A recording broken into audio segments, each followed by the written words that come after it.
চলুন বন্ধুরা আপনাদেরকে দোতলাটা দেখায়।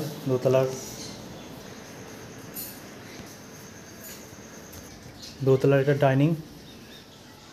তো দোতলার কাজ এখনও কমপ্লিট হয়নি। এটা ডাইনিং। তো ডাইনিংয়ের পাশেই একটা বারান্দা আছে ছোট। ডাইনিংয়ের পাশে একটা রুম, সেম মডেল নিচতলার। বাথরুম দোতলার এবং ট্যাঙ্কি উপরে আছে। এদিকে একটা রুম, এই পাশে একটা রুম।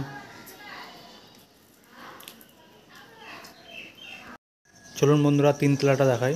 তিনতলা এখনও কাজ কমপ্লিট হয়নি, এখন সেন্টারিং মাস লেগে আছে।